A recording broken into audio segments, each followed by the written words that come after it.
तो अभी हमने देखा कि अल्फा कौन कौन से फैक्टर्स पर डिपेंड करता है, लेकिन अब जितना भी हमारा डिस्कशन है उसमें सॉल्वेंट जो है वो हम वाटर यूज करेंगे। तो वाटर किस तरह से बिहेव करता है, चलिए वो पहले डिस्कस करते हैं। तो हेडिंग डालिए डिसोसिएशन ऑफ प्योर वाटर।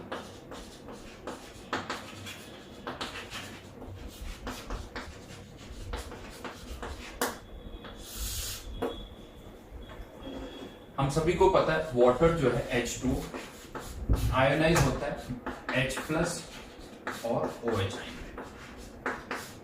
दो हमें यह भी पता है कि वाटर में H plus ion H plus की फॉर्म में नहीं H3O प्लस की फॉर्म में रहता है। तो ठीक है, यहां पर आप H प्लस कंसिडर करो या H3O प्लस, बिकॉज हमें तो कॉन्सेंट्रेशन से मतलब है। तो जो H प्लस की कॉन्सेंट्रेशन होगी वही H3O प्लस की कॉन्सेंट्रेशन होगी, तो उसमें कोई डिफरेंस नहीं है। हम यहाँ पर ज्यादातर H प्लस आयन लिखेंगे। अब ये भी एक डिसोसिएशन की रिएक्शन है, तो इसका भी के डिसोसिएशन हम डिफाइन कर सकते हैं। के डिसोसिएशन जो होगा वो क्या होगा, H plus into OH ion divided by concentration of H2। जहां तक हम बात करें कॉन्सेंट्रेशन ऑफ H2O, ये कितनी होती है प्योर वाटर में 1000 डिवाइडेड बाय 18। और ये जो वाटर है ये बहुत कम आयोनाइज होता है, तो इसका बहुत कम पार्ट आयोनाइज हो रहा है, तो इसकी कॉन्सेंट्रेशन को अभी भी हम 1000 डिवाइडेड बाय 18 कंसीडर कर सकते हैं। तो यहां पर ये सिंस कांस्टेंट है, तो क्यों ना इस कांस्टेंट को के डिसोसिएशन के साथ मर्ज कर दें, H plus into OH minus, और इसको एक नए कांस्टेंट से हम रिप्लेस कर देते हैं जिसे बोला जाता है ionic product of water. This is known as ionic product of water. और एट 298 केल्विन, एट 298 केल्विन ये जो आयनिक प्रोडक्ट ऑफ वाटर होता है इसकी वैल्यू होती है 10⁻⁻14 मोल्स पर लीटर का स्क्वायर। तो प्योर वाटर में H प्लस और OH आयन, या आप कह सकते हो वाटर के में H प्लस और OH आयन की कॉन्सेंट्रेशन का प्रोडक्ट हमेशा Kw के बराबर रहेगा, और टेम्परेचर 298 केल्विन है, तो ये वैल्यू 10⁻⁻14 होगी। अगर आप वाटर में H प्लस आयन कंसेंट्रेशन बढ़ाओगे तो OH आयन कंसेंट्रेशन कम हो जाएगी, OH आयन बढ़ाओगे तो H प्लस आयन कंसेंट्रेशन कम हो जाएगी। हाँ, अगेन मैं आपको बता दूं ये जो Kw है ये टेम्परेचर डिपेंडेंट है। एज टेम्परेचर इंक्रीजेस, अगर आप टेम्परेचर बढ़ा रहे हो तो इक्विलिब्रियम कांस्टेंट की वैल्यू बढ़ती है या कम होती है, इस पर डिपेंड करता है कि रिएक्शन एंडोथर्मिक है या एक्सोथर्मिक है। एंडोथर्मिक रिएक्शन के लिए इक्विलिब्रियम कांस्टेंट की वैल्यू बढ़ती है, एक्सोथर्मिक के लिए कम होती है। तो क्या लगता है ये एंडोथर्मिक है या एक्सोथर्मिक? ये एक एंडोथर्मिक रिएक्शन, कैसे पता चला? तो मैं आपको बता दूं, आपको इवन इसका डेल्टा H भी पता है। कैसे? तो न्यूट्रलाइजेशन में हमने डिस्कस किया था, एक स्ट्रॉन्ग एसिड स्ट्रॉन्ग बेस जब रिएक्ट करते हैं तो रिएक्शन किसके बीच में होती है, H प्लस और OH आयन के बीच में। तो यहाँ पर ये जो रिवर्स रिएक्शन है वहां पर क्या हो रहा है, H प्लस और OH आयन रिएक्ट कर रहा है। तो जो रिवर्स रिएक्शन है उसका equilibrium constant strong acid strong base से ही जैसे ही होगा, तो -13.7 किलो कैलोरी। तो इस रिएक्शन का delta H plus 13.7 kilo calorie होगा। तो एंडोथर्मिक रिएक्शन है, टेम्परेचर बढ़ेगा तो Kw की वैल्यू भी बढ़ेगी। ठीक है, अब नॉर्मली हम कुछ टर्म्स यूज करते हैं, आई थिंक आप सभी फेमिलियर हो, बहुत टाइम से even 5th 4th 6th class से ही हम ये टर्म्स यूज करते हैं, एसिडिक नेचर और बेसिक नेचर। क्वेश्चन अब मेरा ये है कि ये कैसे डिसाइड होता है, एसिडिक और बेसिक नेचर हम कैसे डिसाइड करते हैं?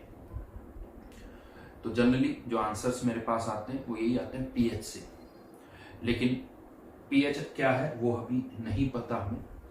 कर सकते हैं ऐसा नहीं, लेकिन अभी pH क्या है वो हमें नहीं पता। तो अदर देन pH क्या और कोई तरीका जिससे आप बता सकते हो कि एसिडिक और बेसिक नेचर कैसे डिसाइड होती है?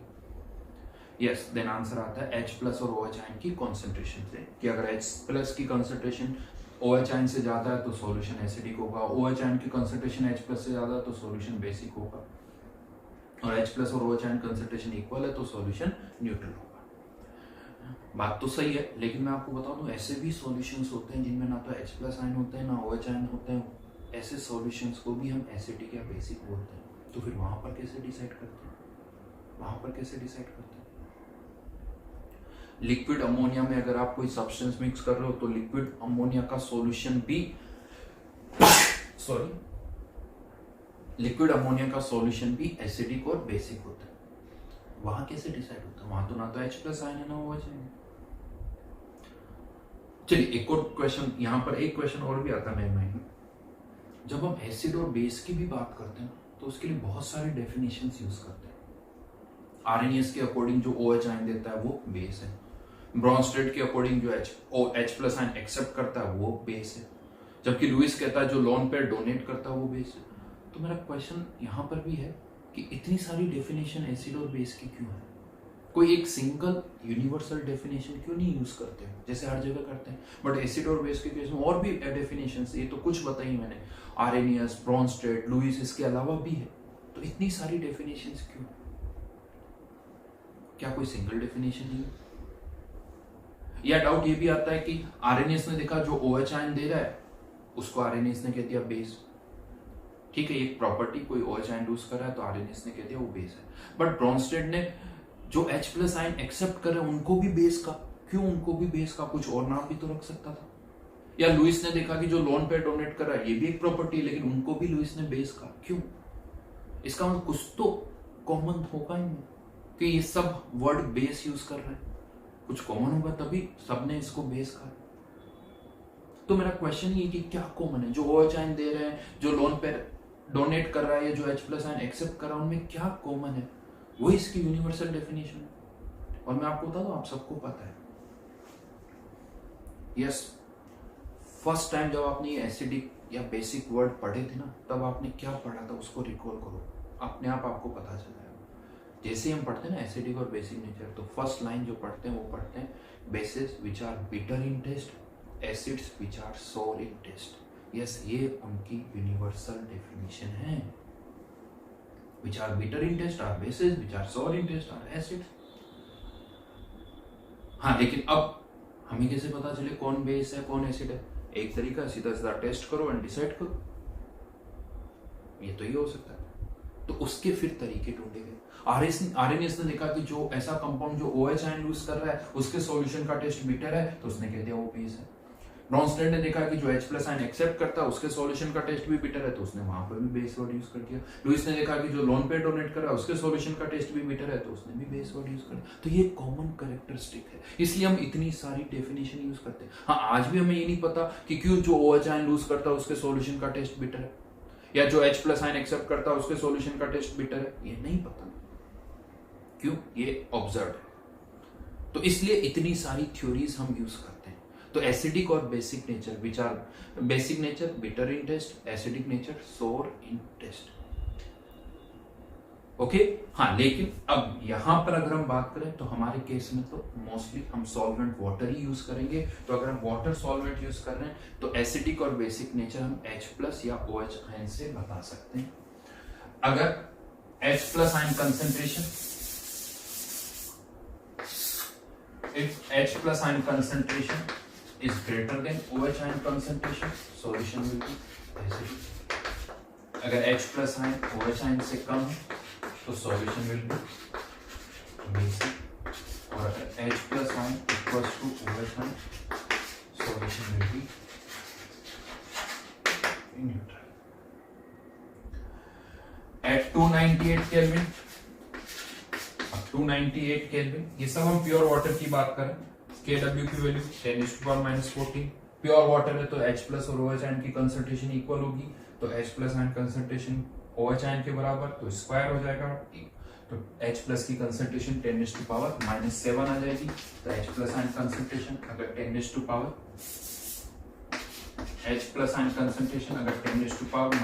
है तो OH आयन कंसंट्रेशन भी 10⁻⁷ होगी, और सॉल्यूशन क्या हो जाएगा?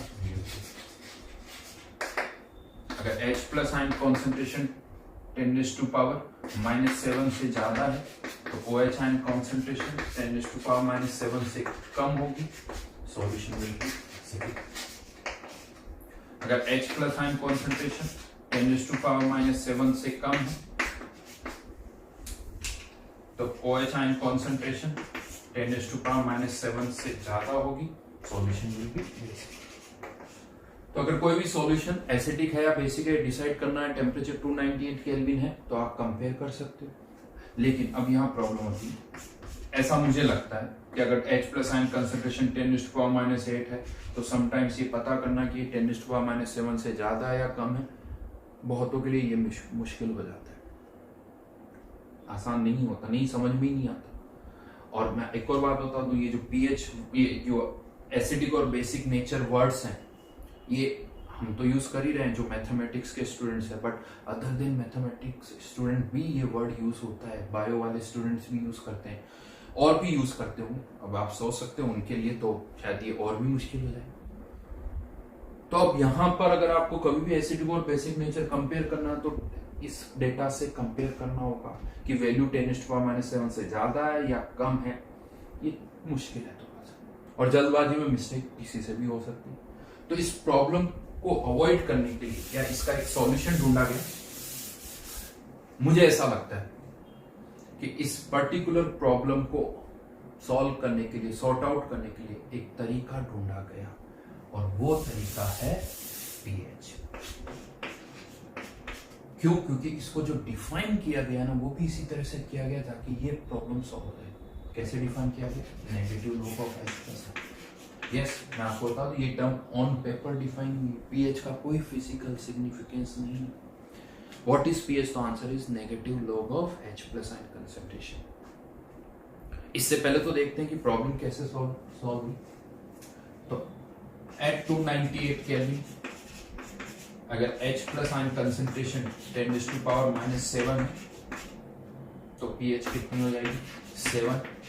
और सॉल्यूशन न्यूट्रल कह सकता हूं क्योंकि H प्लस आयन कंसंट्रेशन 10⁻⁷। और अगर H प्लस आयन कंसंट्रेशन 10⁻⁷ से ज्यादा है, फॉर एग्जांपल 10⁻⁵ ज्यादा ही है ना, तो pH कितनी होगी? 5।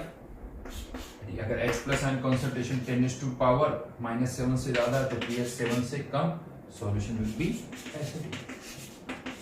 और अगर H प्लस आयन कंसंट्रेशन 10⁻⁷ से कम है तो pH 7 से ज्यादा होगी, सॉल्यूशन विल बी बेसिक। अब बड़ा आसान हो गया। pH 3 है, सॉल्यूशन एसिडिक। 5 है, सॉल्यूशन एसिडिक। 10 है, बेसिक। 12 है, बेसिक। आसान, राइट? तो यस, मुझे और कोई लॉजिक नहीं दिखता pH वर्ड को डिफाइन करने। तो ये मैथमेटिकल टर्म है, इसी तरह से डिफाइन हुई है, इसका कोई फिजिकल सिग्निफिकेंस नहीं है, लेकिन हाँ इसको हमने इतना यूज कर लिया कि हमें लगता है कि यही सही टर्म है, इसका फील भी आता है बहुत, जबकि ऐसा नहीं है। कोई भी इंस्ट्रूमेंट डायरेक्ट pH मेजर नहीं करता है। एक्सपेरिमेंटली आप H प्लस आयन कंसंट्रेशन निकाल सकते हो और फिर इस फॉर्मूले में पुट करोगे तब जाके pH का डेटा आएगा। और मैं बता दूं, H प्लस बढ़ रही है तो pH कम होती है, नेगेटिव उल्टा फील है।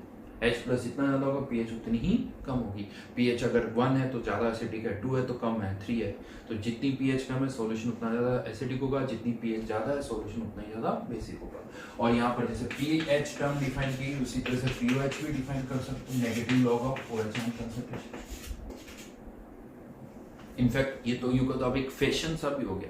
Fashion in the sense convenient भी है, वो भी मैं कह सकता हूँ। जैसे आप लोग ऑर्गेनिक में भी यूज करते हो pKa pKb, KKB का डेटा याद नहीं रखते हो, pKa pKb का, क्योंकि उनको याद करना आसान होता है। 2.35 4.36 तो याद करना भी आसान होता है।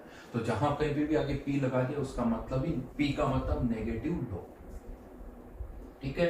देन फर्दर यहाँ पर H प्लस और OH आयन कंसंट्रेशन का जो प्रोडक्ट है वो था 10⁻⁻14। इसका भी अगर नेगेटिव लॉग ले लिया जाए तो negative log of H plus को pH plus negative log of OH ion का POH इक्वल्स टू pK, इसका नेगेटिव लॉग तो कितना आ जाएगा? 14। तो pH प्लस POH का सम जो है वो हमेशा 14 होगा। हाँ, अगेन फिर से कहूंगा एट 298 केल्विन। अगर pH बढ़ेगी तो POH कम होगी, POH बढ़ेगी तो pH कम होगी, सम 14 रहेगा। अच्छा, यहाँ पर जनरली स्टूडेंट्स को कंफ्यूजन होता है कि क्या सर pH 0 हो सकती है? हो सकती है। अगर H प्लस आयन कंसंट्रेशन 1 हुई तो pH 0 भी हो सकती है, POH भी 0 हो सकती है।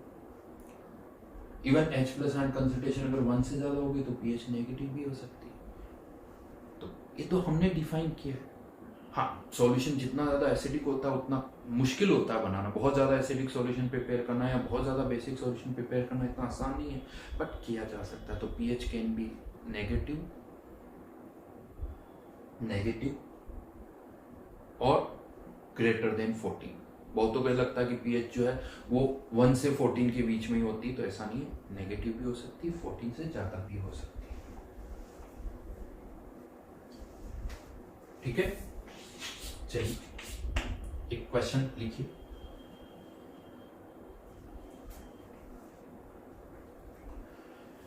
At 80 degrees Celsius, ionic product of water is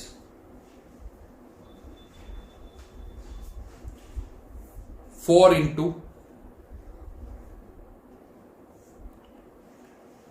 10 raised to power minus 12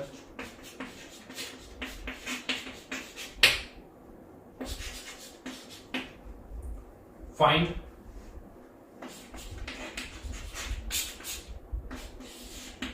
first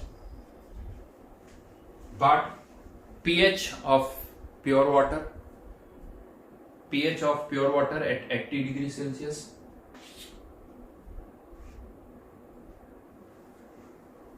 Second part, define a solution as acidic or basic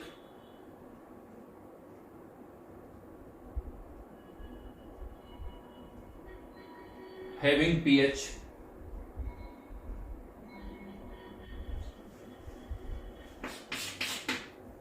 5,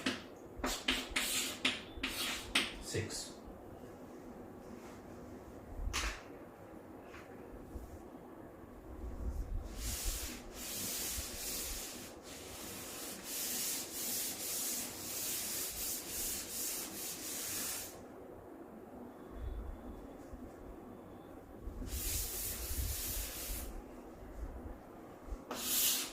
तो KW की value 4 into 10 to power minus 12 H plus OH minus का product, तो यहाँ से H plus और OH ion equal होंगे, तो H plus 2 into 10 to power minus 6, pH is 5.7, pH is 5.7, अगर pH 5.7 से कम है तो सॉल्यूशन एसिडिक बेसिक। ठीक है,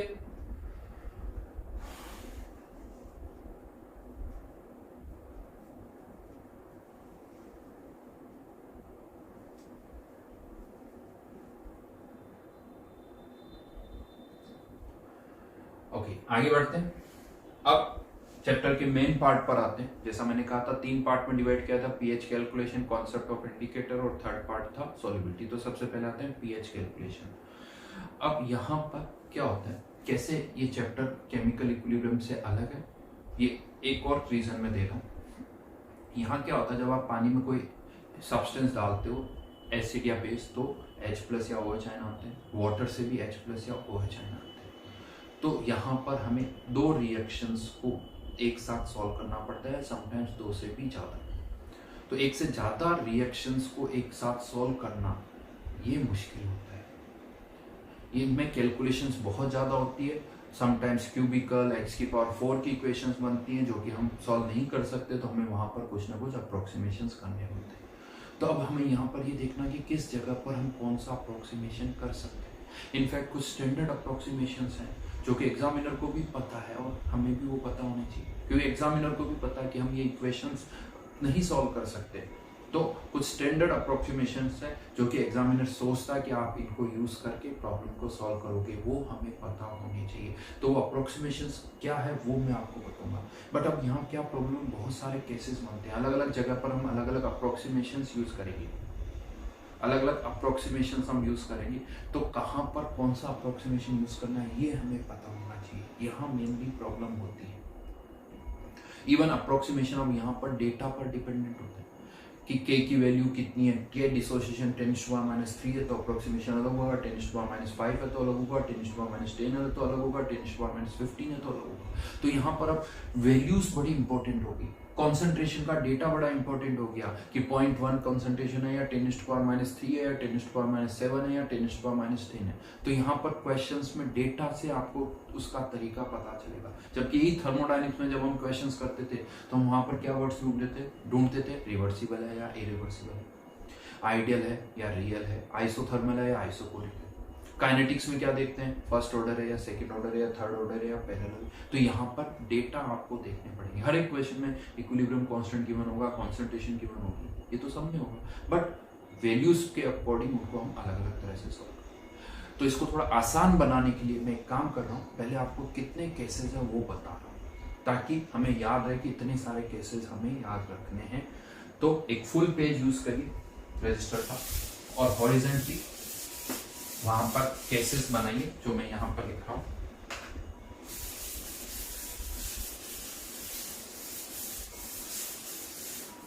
pH calculation,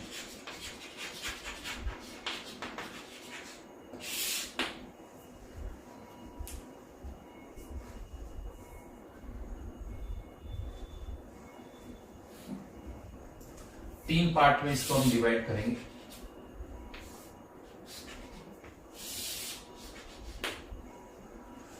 first part solution containing either acid और बेस, या तो एसिड है सॉल्यूशन में या बेस है, दोनों में से कोई एक। सॉल्यूशन कंटेनिंग सॉल्ट, यानी कोई सॉल्ट है, क्योंकि सॉल्ट भी एसिडिक और बेसिक होते हैं तो उसके अकॉर्डिंग सॉल्यूशन में कोई सॉल्ट है। और third case salt plus acid oblique base, जिसे हम बफर सॉल्यूशन बोलते हैं। क्यों बफर बोलते हैं ये आगे चल के पता चलेगा, बट हाँ third category is buffer solution. तो ये तीन पार्ट है, solution containing either acid base, दूसरा है सॉल्ट कंटेनिंग सॉल्ट, इसे सॉल्ट हाइड्रोलिसिस भी बोल देंगे, और थर्ड बफर सॉल्यूशन। पहले इसकी बात करते हैं। अगर सॉल्यूशन केवल एसिड और बेस ही है तो ऐसा हो सकता है कि वो एक ही एसिड या एक ही बेस हो, कंटेनिंग ओनली वन एसिड और one base, containing more than one acid और बेस,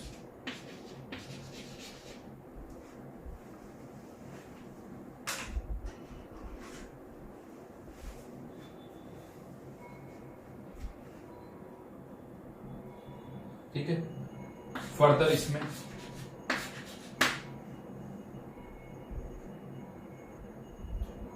अगर एक ही एसिड है तो वो मोनोप्रोटिक भी हो सकता है, मोनोप्रोटिक मतलब जो एक ही H+ आयन देते हैं। पॉलीप्रोटिक भी हो सकता है जो एक से ज्यादा H+ आयन देते हैं। एसिड के लिए वर्ड मोनोप्रोटिक, पॉलीप्रोटिक। बेस के लिए वर्ड यूज होते हैं मोनोहाइड्रोक्सिक और पॉलीहाइड्रोक्सिक। मैंने केवल एसिड वाले वर्ड रखे। मोनोप्रोटिक अगर है तो इसमें भी दो केसेस बन सकते हैं कि क्या वो स्ट्रॉन्ग एसिड है या वो वीक एसिड है। क्या वो स्ट्रॉन्ग है या वीक है, इनमें भी आगे केसेस बनेंगे। स्ट्रॉन्ग एसिड की पीएच फाइंड आउट करनी तो उसके भी दो तरीके हैं। वीक एसिड की पीएच फाइंड आउट करनी उसके चार केसेस और बनेंगे, यानी चार अलग अलग तरह से यहाँ पर हम पीएच फाइंड आउट करेंगे, यहाँ दो तरह से। ये केसेस क्या होंगे वो भी हम डिस्कस करेंगे आगे डिटेल में। अभी बस ये याद रखो यहाँ दो केसेस है, यहाँ चार केसेस है। पॉलीप्रोटिक एसिड, इनकी पीएच फाइंड आउट करनी तो इसके भी तीन अलग अलग तरीके, यानी यहाँ पर तीन केसेस बनेंगे, तीन अलग अलग केसेस होंगे यहाँ पर। जहां तक मैं बात करूं मोर देन वन एसिड, यहाँ पर भी तीन केसेस बनेंगे। कैसे?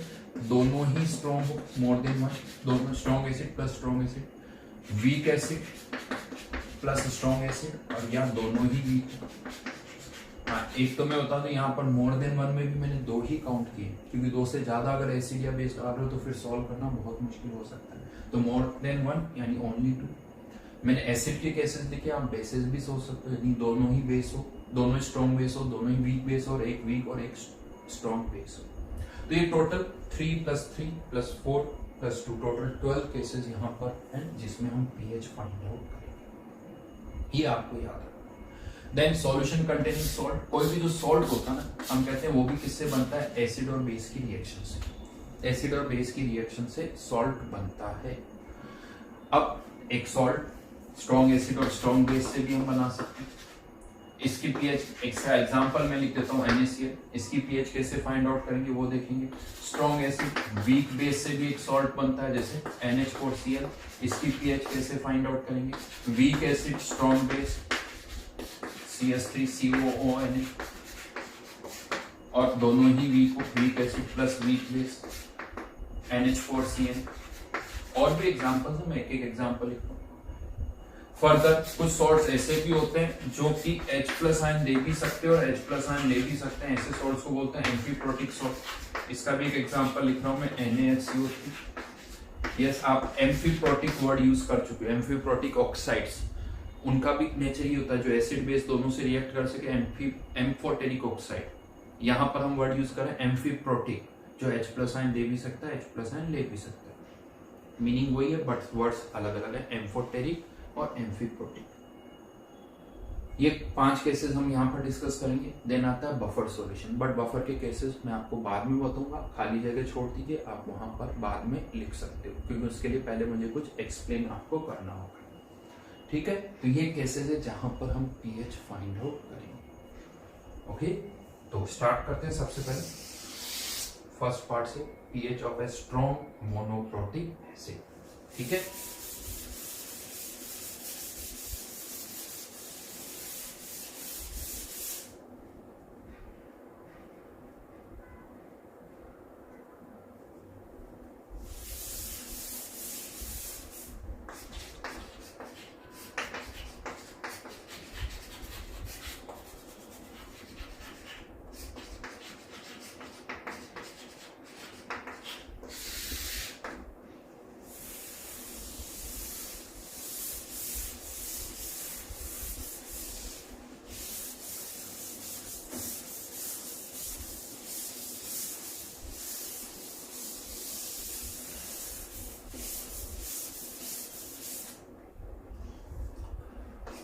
जैसा मैंने बताया था 2 केसेस हम यहां पर बनाएंगे।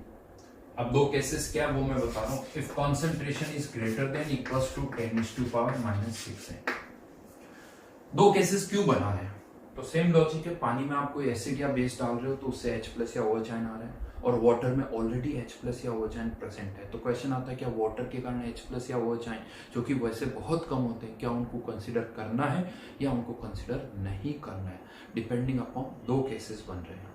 तो अगर एसिड या बेस, जो स्ट्रॉन्ग एसिड स्ट्रॉन्ग बेस आप डाल रहे हो, उसकी कॉन्सेंट्रेशन 10⁻⁻6 m के इक्वल या उससे ज्यादा है, तो वाटर के कंट्रीब्यूशन को आप नेग्लेक्ट कर सकते हो। तो कंट्रीब्यूशन ड्यू टू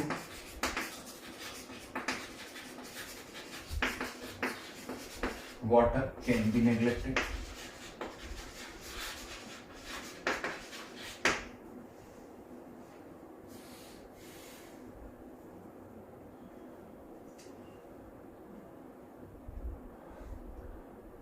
तो पानी के कारण है मैंने H+ आयन को नेग्लेक्ट कर दिया।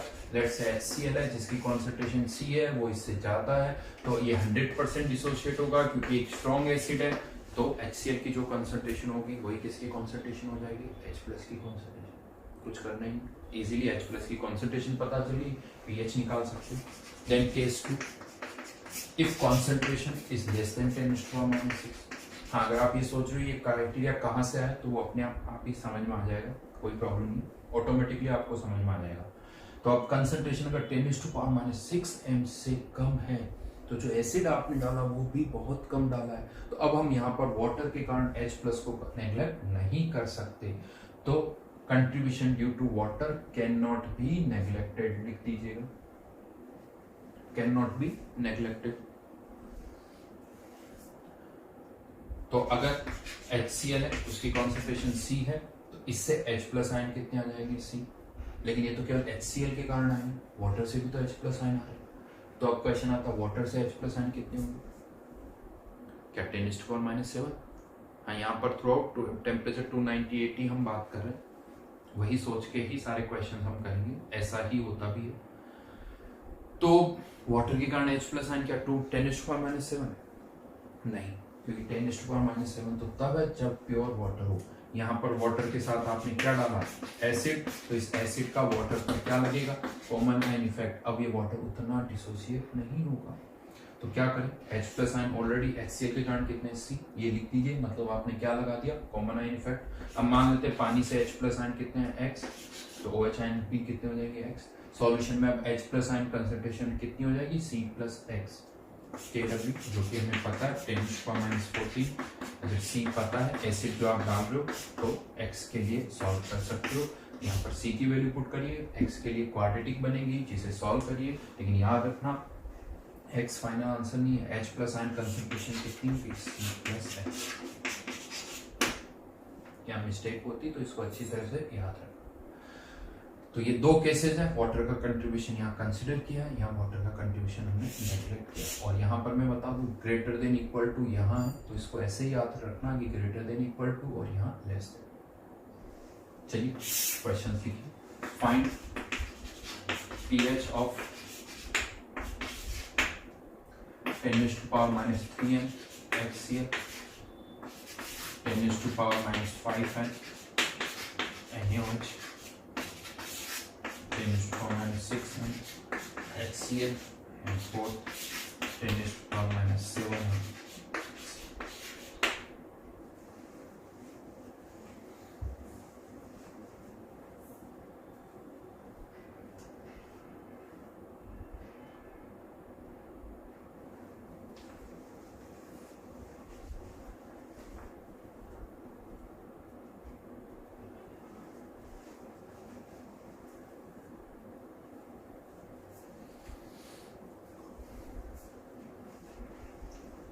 कह सकते हो ये तो बहुत आसान है। केस 1 100% डिसोशिएट होगा, तो H+ आयन कंसंट्रेशन 10⁻⁻3, तो pH कितनी हो जाएगी इसकी।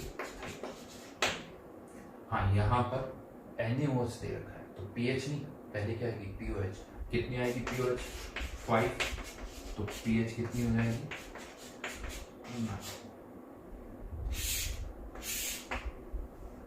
थर्ड पार्ट ये भी केस 1 को ही बिलोंग करेगा, तो इसकी pH कितनी हो जाएगी, हाँ लेकिन ये किसको बिलोंग करा, केस 2 को।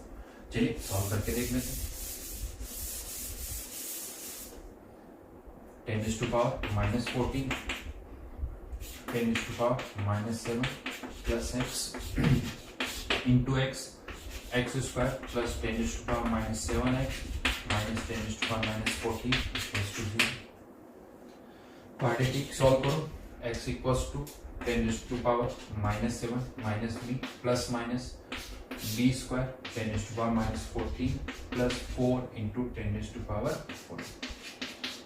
अच्छा, एक तो मैं आपको बता दूं हमारा आंसर नेगेटिव तो आ ही नहीं सकता, तो यहाँ पर माइनस है ये टर्म, तो ये प्लस ही होगा। यहाँ पर दोनों जगह माइनस नहीं हो सकता, तो यहाँ पर माइनस को आप हटा दो।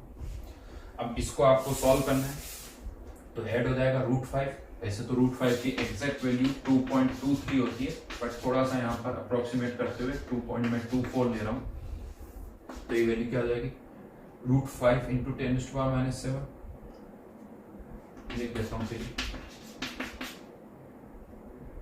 √5 इंटू 10⁻⁻7 डिवाइड बाई 2। सॉल्व करो तो ये वैल्यू आ जाएगी 0.62 इंटू 10⁻⁻7।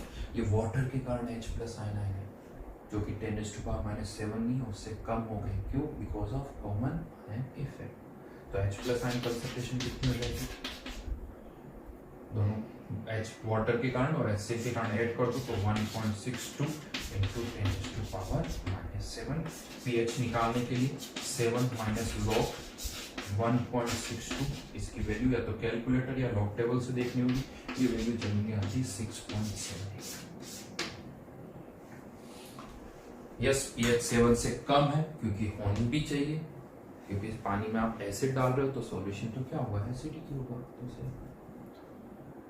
सोचो अगर आपने वाटर के कारण H+ आयन 10⁻⁻7 ले लिए होते, तो फिर आपका आंसर जो है 1.62 इंटू 10⁻⁻7 ही 2 इंटू 10⁻⁻7 आता, जो कि गलत है, क्योंकि अच्छा खासा कंट्रीब्यूशन कम हो रहा है। तो कैलकुलेशन है, ये क्वाड्रेटिक बहुत जगह सॉल्व करनी होगी। बहुत बार मैंने देखा स्टूडेंट्स को ऐसा लगता है सर इसको कौन सॉल्व करेगा, प्रैक्टिस करो, ये तो बहुत अच्छे डेटा है, इससे ज्यादा कॉम्प्लिकेशन तो हो सकती है। ये तो मैंने अच्छे डेटा दे दिए 10⁻⁻⁷, ये भी कॉन्सेंट्रेशन दे दूं 5 × 10⁻⁷, फिर और कैलकुलेशन बढ़ जाएगी। तो इस तरह के क्वेश्चन आ सकते हैं। एग्जामिनर को लग रहा है कि कुछ और क्वेश्चन को कैसे टफ करूं, नहीं समझ में आ रहा, तो वो कैलकुलेशन बढ़ा देगा। तो प्रैक्टिस होनी चाहिए, क्वाड्रेटिक को सॉल्व करने की एक स्पीड होनी चाहिए। स्क्वायर लेना, स्क्वायर रूट निकालना, ये नहीं कि सोच रहे हो स्क्वायर रूट कितना होगा, आप पहले से तैयार हो। बहुत सारी क्वेश्चन आप पहले से तैयारी कर लो। एक बार यहाँ पर जैसे अभी आपको प्रैक्टिस करनी 10⁻⁷, एक बार 2 × 10⁻⁷, एक बार 3 × 10⁻⁷, एक बार 4 × 10⁻⁷, बहुत सारी क्वेश्चन बन सकते हैं। यहाँ 10⁻⁻14 है, 5 × 10⁻⁻14, 6 × 10⁻⁻14, 7 × 10⁻⁻14। यस, मैं आपको बताऊं तो कैलकुलेशन आपकी बहुत अच्छी होनी चाहिए। अगेन इस चैप्टर में through out physical chemistry calculation बहुत इंपॉर्टेंट है, बट यहाँ पर भी और ज्यादा है। तो आपको पता होना चाहिए कि हाँ इसका स्क्वायर क्या है, इसका स्क्वायर रूट क्या, नियर बाय वैल्यूज पता होनी चाहिए, कहाँ छोटा मोटा अप्रोक्सीमेशन कर सकते हैं वो हमें पता होना चाहिए। अच्छा, लास्ट में अब क्वेश्चन आता है कि सर ये डेटा कहाँ से आया 10⁻⁶, तो वो मैं बता दूं, आप हर क्वेश्चन में वाटर का कंट्रीब्यूशन ले सकते हैं, लेकिन होगा क्या, आपने हर एक क्वेश्चन में वाटर का कंट्रीब्यूशन ले लिया और फिर एक्स निकाला, लेकिन ये एक्स की वैल्यू जो आएगी अल्टीमेटली वापस आप यहाँ ऐड करो। तो अगर सी के रेस्पेक्ट में ये एक्स बहुत कम आ रहा है तो आप उसे नेग्लेक्ट कर सकते हो। तो यही किया गया, हमने सी की अलग अलग वैल्यूज पुट की, फिर एक्स निकाला और देखा कि कब एक्स नेग्लिजिबल आता है और कब नहीं आता। तो जहां नेग्लिजिबल था वहां नेग्लेक्ट कर दिया। तो हमने देखा कि अगर इसकी वैल्यू सी की वैल्यू 10⁻⁶ m के इक्वल या उससे ज्यादा है तो एक्स इससे बहुत कम होता है, आप नेग्लेक्ट कर सकते हो। तो ये सारे अप्रोक्सीमेशन इस चैप्टर में जो हम डिस्कस करेंगे इसी तरह से हिट एंड ट्रायल से ही आए कि पहले कंसिडर करो, नेग्लेक्ट मत करो, कंसिडर करो, वैल्यू निकालो और फिर कंपेयर करके देखो कि क्या वो नेग्लिजिबल है या नहीं है। तो ये सारे अप्रोक्सीमेशन इसी तरह से हमने डिराइव किए जो आप यहाँ पर देख सकते हो। ठीक है, तो ये एक पार्ट हमने अभी कंप्लीट किया है, pH of a solution containing strong monoprotic acid, उसके 2 केसेस हमने यहाँ पर। देन आता है pH of a solution containing weak monoprotic acid, but वो हम नेक्स्ट क्लास में करेंगे। ठीक है, थैंक यू।